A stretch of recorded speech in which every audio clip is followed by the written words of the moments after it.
কাজের কাজ তো কিছু হলোই না, উল্টে সারাক্ষণ টোটো করে ঘোরাই হলো। নমস্কার, কেমন আছেন আপনারা সবাই? আশা করছি আপনারা সকলে খুব ভালো আছেন এবং সুস্থ আছেন। একটু আড্ডা আরও একটি নতুন ব্লগে আপনাদের জানাই অনেক অনেক স্বাগত। এটা একটা খুব সুন্দর বিকেল, আকাশে রোদ্দুরও তেমন নেই, বেশ ঠান্ডা ঠান্ডা হাওয়া দিচ্ছে।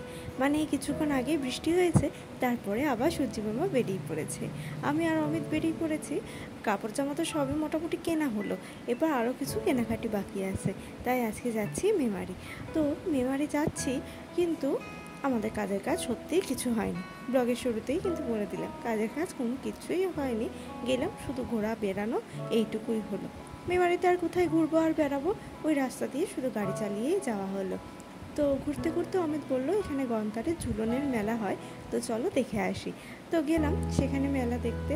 মেলার দোকানপাট সবই বন্ধ প্রায়, কারণ ঝুলন অনেকদিন আগেই হয়ে গেছে। আবার কি, আমরা ঘুরছি, খাওয়া দাওয়া করছি, আর ইনি বাবাজি খাবেন না তা তো হয় না। ওনারও পেয়ে গেছিলো খিদে, তাই চলে এসেছিলাম একটা পাম্পে। সেখান থেকে তেল নিয়ে আবারও বিকেলে সুন্দর শোভা দেখতে দেখতে চললাম এবার মেমারির দিকেই যাচ্ছি। দেখি যদি দোকানপাট খোলে, কারণ রবিবার দিন মেমারির দোকানপাট সবই বন্ধ থাকে। যদিও পুজোর ঘনাঘনি হলে রবিবারটাও দোকানপত্র সবই খোলা থাকে।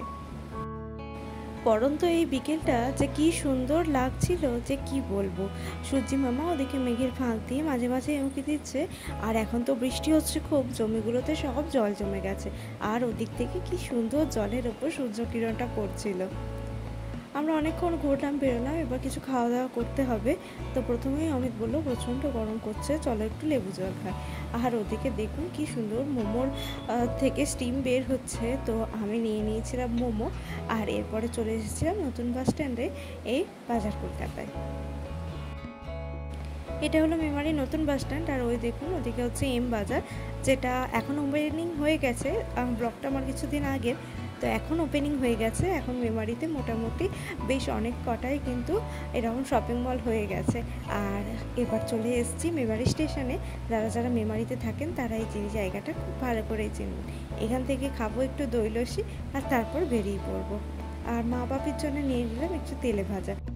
তাহলে আবার কি, চলুন এবার যাই বাড়ির দিকে। কোনো কাজই তো হলো না। দেখা হবে আবার একটি নতুন ব্লগে। আজকের মতন আসি, টাটা।